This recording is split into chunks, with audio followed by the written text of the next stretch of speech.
ఈరోజే సోమవారం ఆ మహాశివుడికి ఎంతో ప్రీతికరమైన రోజు.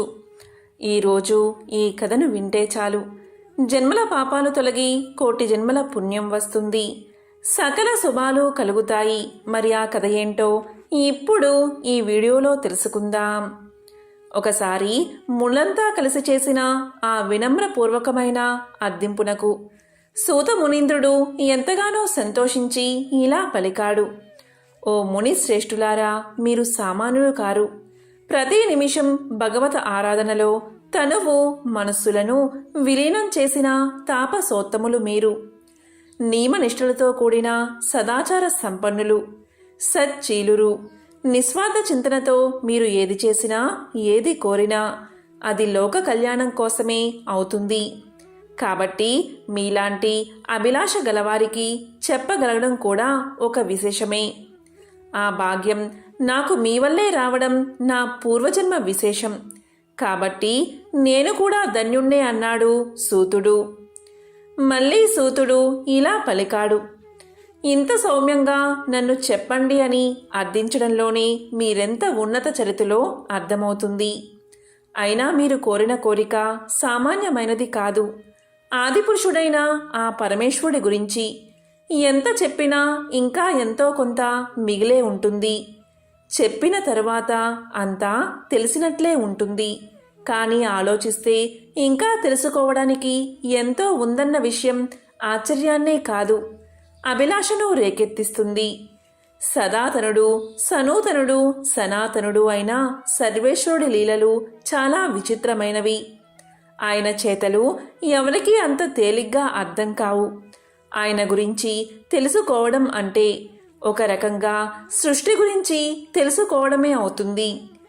ఎందుకంటే సృష్టి ఆయన, ఆయనే సృష్టి అంటూ సూతుడు సౌనకాది మహర్షులకు ఇలా చెప్పడం ప్రారంభించాడు. ఒకసారి మార్కండేయుడు అనే గొప్ప శివభక్తుడు శివుడు గురించి పూర్తిగా తెలుసుకోవాలి అన్న అభిలాషతో బ్రహ్మలోకానికి వెళ్ళి వాణి విరించలకు భక్తితో నమస్కారం చేసి ఇలా పలికాడు. విధాత, నాకు పరమేశ్వరుడి గురించి, ఆయన మహత్యం గురించి కూలంకుషంగా తెలుసుకోవాలని ఉంది. మీరు తెలియచేసి ధన్యుణ్ణి చెయ్యండి అంటూ ప్రార్థించాడు. అందుకు బ్రహ్మ ఇలా పలికాడు. నాయనా, శివుడి గురించి తెలుసుకోవాలి అంటే నాకంటే బాగా కేశవుడికే తెలుసు, అంటే నారాయణుడికే తెలుసు. కాబట్టి నీవు వైకుంఠానికి వెళ్ళి నారాయణ్ణి అర్థించు అని చెబుతాడు బ్రహ్మ. ఇక బ్రహ్మ చెప్పిన మేరకు మార్కండేయుడు సరాసరి వైకుంఠానికి చేరుకుంటాడు. అక్కడ శేషతల్పంపై లక్ష్మీదేవి పాదాలు ఒత్తుతూ ఉండగా శయన రూపంలో ఉన్న శ్రీ మహావిష్ణువును చూసి చేతులు జోడించి వివిధ రకాలుగా ప్రార్థనలు చేస్తాడు మార్కండేయుడు. మార్కండేయుడు చేసిన స్తోత్రానికి పరవశుడై విష్ణుమూర్తి ఇలా పలుకుతాడు. మార్కండేయ, నీవు వచ్చిన పని చాలా విశిష్టమైనది. పరమేశ్వరుడి గురించి తెలుసుకోవాలి అనే అభిలాష, ఉత్సుకత, సంకల్పం ఎంతో ఉన్నతమైనది. అయితే మహాశివుడి ఆశాంతం తెలిసిన వారు ఎవరూ లేరు. కాబట్టి నీవు పరమేశ్వరుడి దగ్గరకు వెళ్ళి ఆయన గురించి తెలుసుకోవాలి అన్న నీ సంకల్పాన్ని వ్యక్తం చెయ్యి. నీ కోరిక తప్పక తీరుతుంది అన్నాడు వైకుంఠవాసుడు. మన సంకల్పం బలంగా ఉంటే అది ఎలా అయినా తీరుతుంది. ఒకసారి ప్రయత్నించగానే ఫలితం రాలేదని కుంగిపోకుండా విసుగుతో అనుకున్న దాన్ని మధ్యలో విడిచిపెట్టకుండా అది తీరే వరకు ప్రయత్నిస్తూనే ఉండాలి. సంకల్ప బలం, చిత్తశుద్ధి ఉంటే అది తీరేందుకు భగవంతుని సాయం కూడా తప్పకుండా లభిస్తుంది. ఇక్కడ భగవంతుని సాయము అంటే అది తీరేందుకు మార్గం లభ్యం కావడమే అని గ్రహించాలి. మార్కండేయుడికి కూడా అదే జరిగింది. మహాశివుడి మహిమలు తెలుసుకోవాలి అన్న కోరిక మార్కండేయుడిలో బలంగా ఉంది. ఆ ప్రయత్నంలో ఇప్పటికే బ్రహ్మ విష్ణువులను అడిగి కొద్దిగా నిరాశకు గురైన తన కోరిక తీర్చగలిగే తెరువును తీరుతుందన్న భరోసా పొందగలిగాడు మార్కండేయుడు. దాంతో అతని పయనం కైలాసం వైపుకు సాగింది. ఇంతకీ ఈ మార్కండేయుడు ఎవరో ఇప్పుడు తెలుసుకుందాం. అనగనగా మృకండు అనే ఋషి ఉండేవారు. మృకండు శివుడి గురించి ధ్యానం చేసుకునే సమయంలో మృగాలు అతన్ని రాసుకుంటూ పోయినా కూడా పట్టించుకునేవాడు కాదట. అలాంటి మృకుండునికి మరుద్వతి అని సాధ్వి భార్యగా ఉండేది. భగవన్నామ స్మరణలో హాయిగా జీవితాన్ని గడుపుతున్న ఆ దంపతులకి ఒకటే లోటు. అది ఏంటి అంటే పిల్లలు లేకపోవడం. దీంతో సంతాన భాగ్యం కోసం వారిద్దరూ వారణాసి క్షేత్రానికి చేరుకుని శివుణ్ణి పూజించడం మొదలుపెట్టారు. ఆ దంపతుల దీక్షకు మెచ్చిన శివుడు వారి ముందు ప్రత్యక్షం అయ్యాడు. కాని ఆ పరమేశ్వరుడికి వారిని పరీక్షించాలని అనిపించిందో ఏమో. మీకు తప్పకుండా పుత్ర సంతానాన్ని ప్రసాదిస్తాను, కానీ ఎలాంటి పుత్రుడు కావాలో మీరే నిర్ణయించుకోండి. సుదీర్ఘకాలం జీవించే దుర్మార్గుడు కావాలా, లేకపోతే 16 సంవత్సరాలు మాత్రమే జీవించే గుణవంతుడు కావాలా అని అడిగాడు ఆ మహాశివుడు. వ్యక్తిత్వం లేనివాడు ఎన్ని రోజులు ఉంటే ఏం లాభం? మాకు గుణవంతుడైన అల్పాయుష్కుడే కావాలి అని కోరుకున్నారు మృకుండముని దంపతులు. ఈ విధంగా జరిగిన తర్వాత అచిర కాలంలోని ఆ దంపతులకు వెలుగు రేఖలాంటి ఒక బాలుడు కలిగాడు. మృకండుని కుమారుడు కాబట్టి అతనికి మార్కండేయుడు అన్న పేరు వచ్చింది. శివుడి మాటలకు తగినట్లుగానే మార్కండేయుడు సకల గుణాభిరాముడు. బాల్యం తీరకుండానే సకల శాస్త్రాలను ఔపోసన పట్టాడు మార్కండేయుడు. మరోపక్క వ్యక్తిత్వంలోనూ తనకు సాటి లేదు అనిపించుకున్నాడు. ఇలా ఉండగా ఒకసారి మృకుండుని ఆశ్రమానికి 7 ఋషులు వచ్చారు. మార్కండేయుణ్ణి చూడగానే అతనికి త్వరలోనే ఆయుష్ తీరనుందని వారికి అర్థమైనది. అప్పుడు వారు మార్కండేయుణ్ణి బ్రహ్మదేవుని వద్దకు తీసుకుపోయారు. మార్కండేయుణ్ణి చూసిన బ్రహ్మ అతడిని నిరంతరం శివారాధన చేస్తూ ఉండమని సూచించాడు. అందరూ కలిసి శివనామ స్మరణ చేత అకాల మృత్యువు దరిచేరదని మార్కండేయుడికి తెలియచేశారు. ఇక పెద్దల మాటల మేరకు ఒక శివలింగం ముందర కూర్చుని శివ ధ్యానాన్ని మొదలుపెట్టాడు మార్కండేయుడు. ఒక పక్క అతని మృత్యు గడియలు సమీపిస్తున్నాయి, మరో పక్క నోటి నుంచి శివనామ స్మరణ ఆగడం లేదు సరికదా. ఒక్కో నిమిషం గడిచే కొద్దీ మరింత జోరుగా సాగుతుంది. యముని ఆదేశం మేరకు మార్కండేయుణ్ణి తీసుకురావడానికి బయలుదేరారు యమభటులు. కానీ మార్కండేయుణ్ణి తీసుకురావడం కాదు కదా, అతని దరిదాపుల్లోకి కూడా వెళ్ళలేకపోయారు యమభటులు. ఇక ఆ పిల్లవాడిని తానే స్వయంగా తీసుకురావాలి అనుకున్నాడు యముడు. తన వాహనమైన మహిషాన్ని అధిరోహించి యమపాసాన్ని చేత పట్టుకుని మార్కండేయుడి వైపు సాగిపోయాడు. ఆ ధ్యానాన్ని ఆపి యువతలికి రా, నీ మృత్యువు సమీపించింది అని హూంకరించాడు యముడు. కాని యముడి మాటలను విన్న మార్కండేయుడు యువతలకి రాలేదు సరికదా, గట్టిగా ఆ శివలింగాన్ని పట్టుకుని మృత్యుంజయ మంత్రాన్ని పఠించడం మొదలుపెట్టాడు. ఇక యముడికి ఏం చెయ్యాలో దిక్కుతోచలేదు. ఆఖరి అస్త్రంగా తన పాసాన్ని మార్కండేయుడి మీదకు వదిలాడు యముడు.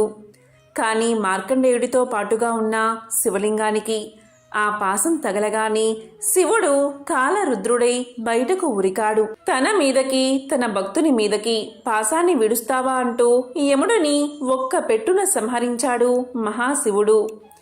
ఆ సందర్భంలోనే శివుడికి కాలాంతకుడు అనే బిరుదు వచ్చింది. అంటే కాలాన్ని, మృత్యువుని సైతం అంతం చేసినవాడు అని అర్థం. కానీ యముడే లేకపోతే ఈ లోకంలో చావు పుట్టుల జీవన చక్రం ముందుకు సాగేదెలా? అందుకని దేవతలందరి ప్రార్థన మేరకు శివుడు శాంతించి తిరిగి యముణ్ణి జీవింపచేశాడు. అయితే మార్కండేయుడి జోలికి అతను ఇక రాకూడదని, ఆ మాటకు వస్తే శివభక్తుల ఎవ్వరినీ కూడా నరకానికి తీసుకుపోకూడదని హెచ్చరించి వదిలేశాడు పరమేశ్వరుడు. ఈ ఘట్టం తమిళనాడులోని తిరుక్కడయార్ అనే ప్రాంతంలో జరిగిందని ఒక నమ్మకం. మార్కండేయుడు అప్పటి నుంచి చిరంజీవిగా ఉండడమే కాదు, అష్టాదశ పురాణాల్లో ఒకటైన మార్కండేయ పురాణాన్ని కూడా రాశాడు. శివకేశవుల లీలలే కాకుండా దేవి మహత్యం కూడా లోకంలో నిలిచిపోయేలా ఈ పురాణం సాగుతుంది. ఎంతో పవిత్రమైన విశేషమైన ఈ కథను విన్నవారికి అకాల మృత్యుదోషాలు తొలగిపోతాయి, యమబలం తొలగిపోతుంది, శివానుగ్రహం కలుగుతుంది. శివపురాణం ప్రకారం సముద్రంలో నీరు ఉప్పుగా ఉండడం వెనుక ఒక కథ ఉంది.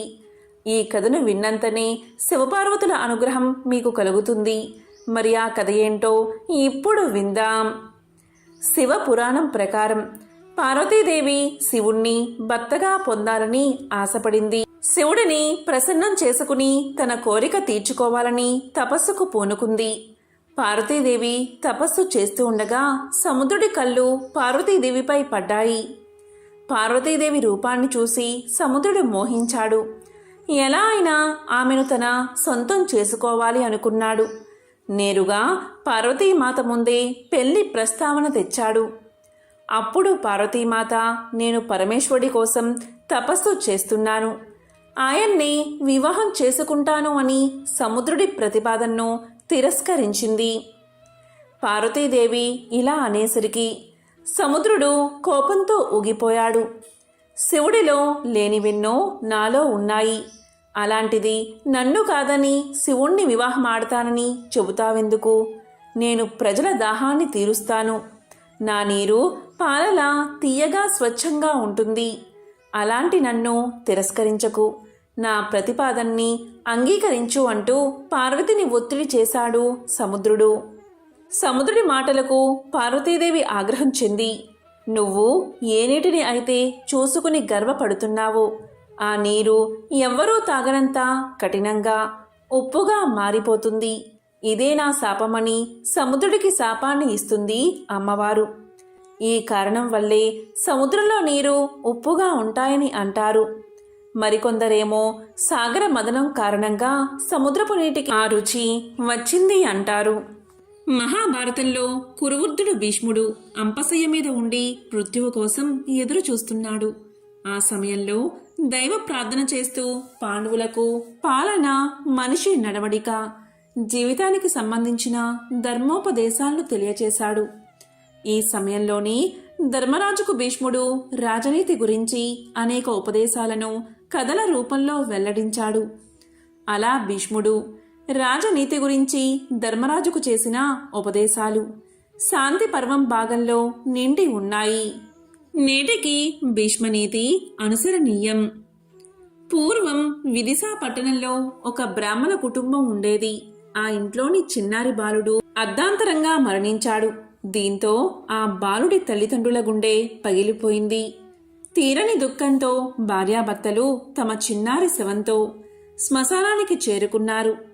శ్మశానంలో మృతదేహాన్ని వదిలి వెళ్లడానికి వారికి మనసు రాలేదు. మరోవైపు తీరని దుఃఖం ఎంతకీ తరగడం లేదు.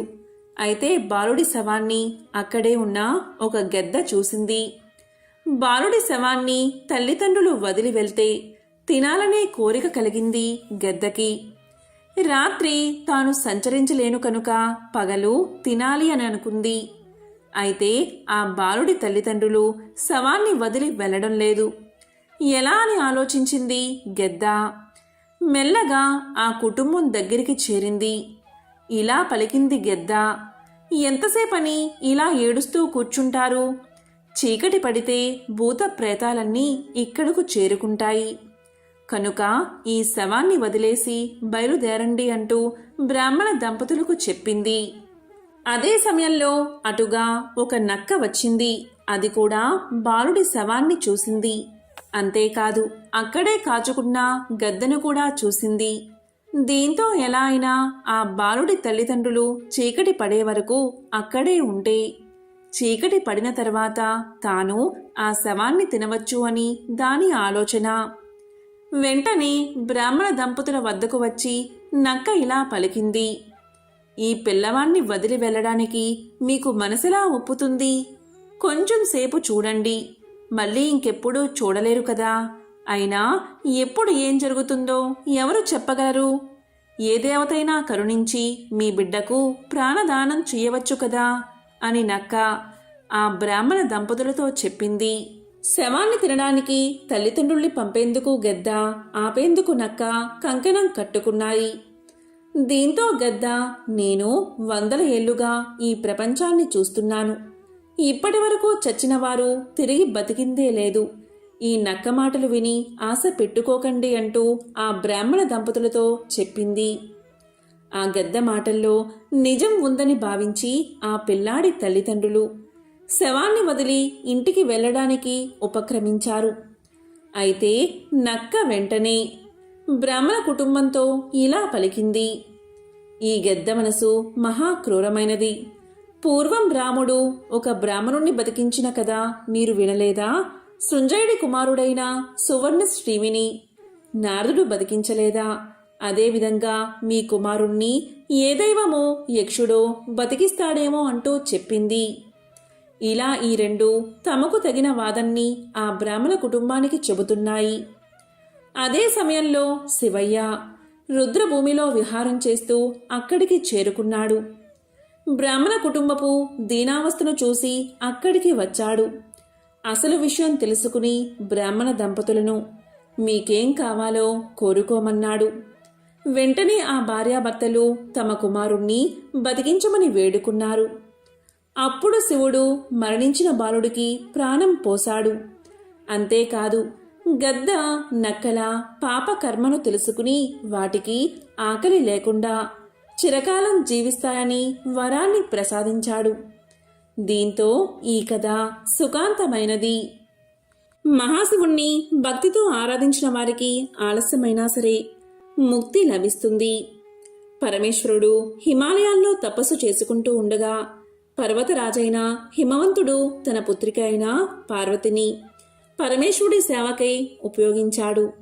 అలా పార్వతీదేవి పరమేశ్వరుడికి సేవ చేస్తూ ఉండగా దేవతల కోరికపై మన్మధుడు అక్కడికి వచ్చాడు. చెట్టు చాటు నుంచి శివుడిపై పుష్పబాణం ప్రయోగించాడు.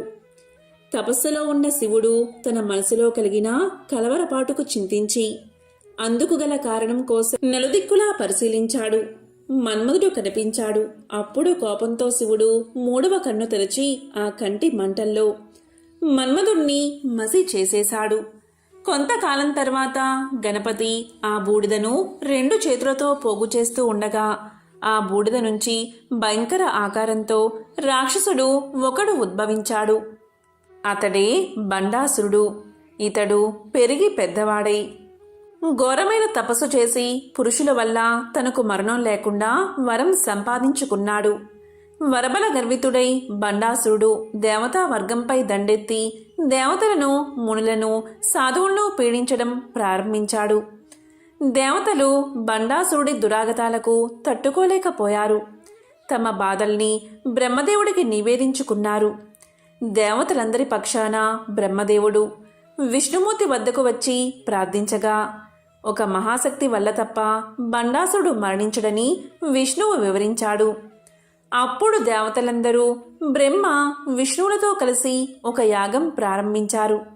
ఆ యజ్ఞకుండంలో విష్ణువు తన సుదర్శన చక్రంలోని శక్తిని, బ్రహ్మ తన కమండలంలోని శక్తిని, శివుడు త్రిశూలంలోని శక్తిని, ఇంద్రుడు వజ్రాయుధంలోని శక్తిని సమర్పించారు.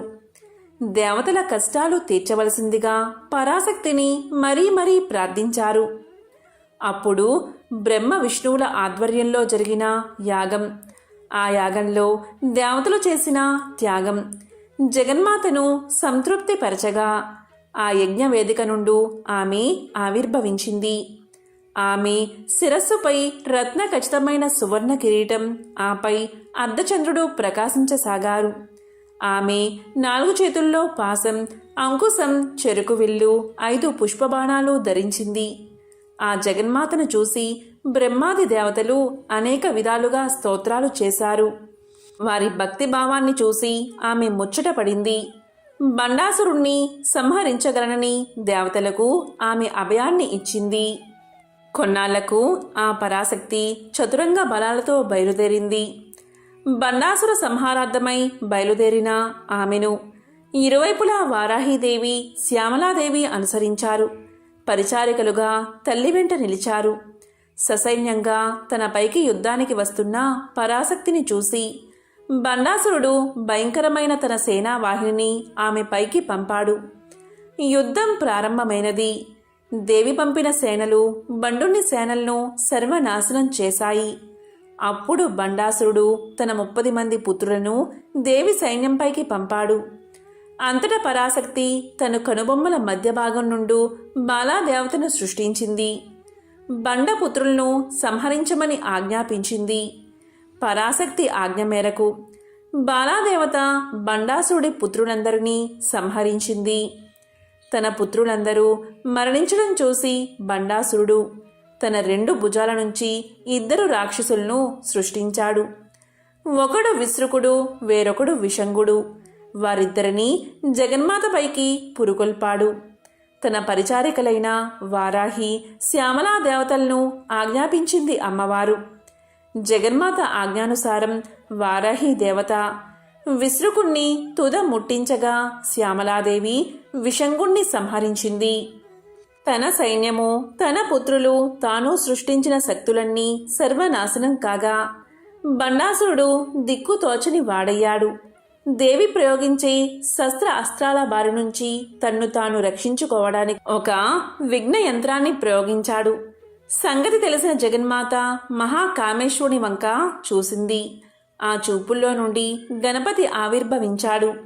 తల్లి ఆజ్ఞ మేరకు గణపతి బండాలురుని విఘ్న యంత్రాన్ని తునాతునకలు చేశాడు. ఆ తరువాత పరాశక్తి మహాపాసు పతాస్త్రాగ్ని ప్రయోగించి బండాసుడి నగరమైన శూన్యక పట్టణాన్ని ధ్వంసం చేసింది. ఆ వెంటనే కామేశ్వరాస్త్ర ప్రయోగంతో బండాసురుణ్ణి నేల కూల్చుంది అమ్మవారు. బండాసుర సంహారంతో దేవతలు ఆనందించారు. రాజరాజేశ్వరిగా, లలితా పరమేశ్వరిగా, భువనేశ్వరిగా, పరాశక్తిగా స్తుతించారు. ఈ రీతిగానే ఎల్లకాలము తమ్ము కాపాడవలసిందిగా తల్లిని వేడుకున్నారు.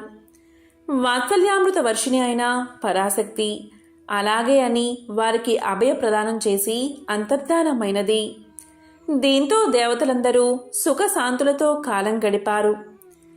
ఎంతో పవిత్రమైన విశేషమైన ఈ సోమవారం రోజు ఈ కథలను విన్నా, చదివినా, చెప్పినా, వినిపించినా జన్మల పాపాలు తొలగి కోటి జన్మల పుణ్యం వస్తుంది. సకల శుభాలు కలుగుతాయి. ఓం నమః శివాయ. ఓం శ్రీ మాత్రే నమః. ఓం నమో నారాయణాయ. ఓం శ్రీ మహాలక్ష్మియే నమః.